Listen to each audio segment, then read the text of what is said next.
Good morning friends, स्वागत आहे तुमचं आजच्या प्री मार्केट रिपोर्टमध्ये.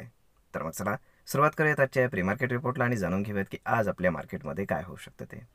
त्याआधी तुम्ही जर चॅनलवर नवीन असाल तर चॅनलला सबस्क्राईब करायला विसरू नका आणि डिस्क्रिप्शनमध्ये लिंक आहे त्यावरती क्लिक करून आपलं डिमॅट अकाउंटही ओपन करायला विसरू नका.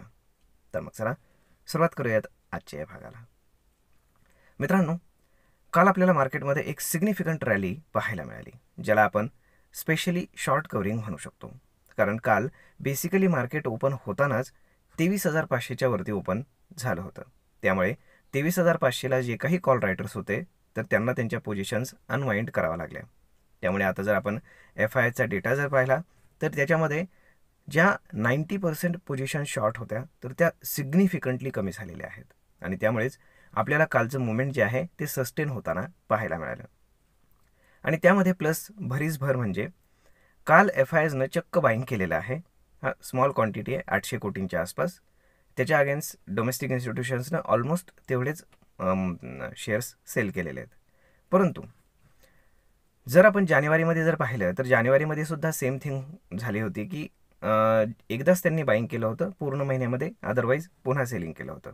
त्यामुळे आज पाहणं जास्त गरजेचं आहे की आज ते बाईंग करतात की सेलिंग करतात की काय करतात. त्याच्यावरून एक अंदाज येईल की ते इथनं पुढं काय करू शकतात. तर आता हे शॉर्ट कव्हरिंग येण्यामागचं रिझन काय आहे? कारण पूर्ण जगामध्ये बॅड न्यूज असताना सुद्धा आपल्याकडे एवढं मोठं शॉर्ट कव्हरिंग कसं काय आलं? तर त्याच्यामागचं बेसिकली रिझन आहे येणारी RBIची पॉलिसी. कारण मोस्ट प्रोबॅबली आता सांगितलं जात आहे की 25 बेसिस पॉईंटचा रेट कट होऊ शकतो, की जो मार्केटला आणि इकॉनॉमीला आणि बँकिंग स्टॉक्सना स्पेशली, त्यानंतर NBFC स्टॉक्सना फार मोठा बूस्ट देऊ शकतो. त्यामुळे ही गोष्ट आपण लक्षात ठेवायला हवी. तर मग आता बाकीच्या जर आपण गोष्टी पाहिल्या तर सगळ्यात पहिल्यांदा काल रात्री US मार्केट पाहू. तर US मार्केट हे पॉझिटिव्हमध्ये क्लोज झालेलं आहे. जे काही टॅरिफ वॉर आहे ते थोडंसं शांत झाल्यामुळे मार्केट थोडंसं पॉझिटिव्ह आहे. परंतु चायनानं सुद्धा USच्या गुड्सवरती टॅरिफ लावलेला आहे 15%. ओके, तर ही सुद्धा एक बॅड न्यूज आपण म्हणू शकतो. परंतु त्याला मार्केटनं बिलकुलच व्हॅल्यू दिलेली नाही, नाही US मार्केटनं नाही इंडियन मार्केटनं. जर आता आपण आफ्टर मार्केट पाहिलं म्हणजे USचं आफ्टर मार्केट गुगलचा रिझल्ट आला की जो एक्सपेक्टेशनपेक्षा खराब आलेला आहे. त्यामुळे जर आपण फ्युचर पाहिलं आहे गुगलचे तर ते ऑलमोस्ट 9% डाऊन आहेत. त्यामुळे आज तिथे गुगल किती डेंट करतो इंडेक्समध्ये ते पाहणं जास्त गरजेचं आहे.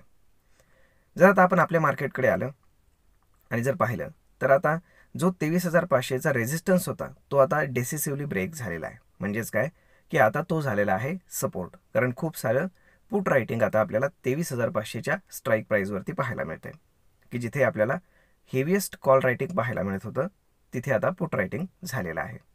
त्यामुळे आता मार्केट येणाऱ्या एक्सपायरीपर्यंत म्हणजे राहिलेत किती आता साधारण 2-3 दिवस. तर ह्या 2 दिवसांमध्ये मार्केट फार तर डाऊन साईडला 23,500, अप साईडला 24,000 या दरम्यान ट्रेड करण्याची मोस्ट ऑफ द प्रोबॅबिलिटी आहे. आता जर आपण काल पाहिलं तर खूप साऱ्या शॉर्ट पोझिशन्स अनवाइंड झाल्यामुळे नवीन पोझिशन्स आता कॉल रायटिंगच्या 24,000ला खूप जास्त नवीन ॲडिशन झालेलं आहे. आता जर आपण लोकल क्यूज पाहिले तर मार्केट सध्या डिस्काउंट करत आहे की ज्या काही रेट कट होणार आहेत RBIकडनं तर त्याला डिस्काउंट करण्याचा प्रयत्न केला जातो आहे मार्केटमध्ये. परंतु आता सरप्राईज काय असू शकतं आणि मार्केट कधी फॉल होऊ शकतं? तर जर RBIने रेट कट केलाच नाही तर मग मात्र मार्केट सिग्निफिकंटली फॉल होऊ शकतं आणि पुन्हा 23,000च्या आसपास येऊ शकतं. ओके, त्यामुळे थोडीशी पॉसिबिलिटी आहे मार्केटमध्ये पॉझिटिव्हनेस राहण्याची डिस्पाईट बॅड ग्लोबल क्यूज. त्यामुळेच आपल्याला काल त्याची एक चुणूक पाहायला मिळालेली आहे. तर आता पाहूयात की कशा पद्धतीने प्राईस ॲक्शन डेव्हलप होते ते. परंतु ओपन इंटरेस्टच्या हिशोबाने आपण पाहिलं तर 23,500 सध्या तरी आपल्याला एक चांगला सपोर्ट म्हणून काम करताना दिसेल. त्यानंतर रेजिस्टन्स म्हटलं तर मग पहिला रेजिस्टन्स असेल 23,800 आणि त्यानंतर 24,000. परंतु 23,800ला फार जास्त कॉल रायटिंग आता राहिलेलं नाही. जर आपण गिफ्ट निफ्टीचं इंडिकेशन पाहिलं तर गिफ्ट निफ्टी इंडिकेट करते की मार्केट साधारण एक 60 ते 70 पॉईंट गॅपअप ओपन होत आहे.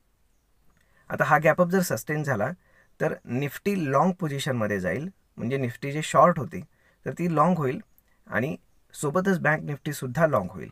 त्यामुळे खूप हायली पॉसिबिलिटी आहे की जर पहिले 1 तास जर हा गॅपअप सस्टेन झाला तर मग मात्र पूर्ण दिवसभर मार्केट पॉझिटिव्हच काम करेल आणि खूप साऱ्या स्टॉक्समध्ये त्याचा आपल्याला इम्पॅक्ट हा चांगला पाहायला मिळेल. तर मग मित्रांनो, आय होप तुम्हाला हा व्हिडिओ ही माहिती नक्कीच ट्रेड आणि इन्व्हेस्टमेंट करण्यासाठी उपयोगी पडली असेल. जर हा व्हिडिओ तुम्हाला आवडला असेल तर आपल्या जवळच्या मित्रमंडळींसोबत देखील हा व्हिडिओ तुम्ही शेअर करायला विसरू नका. धन्यवाद.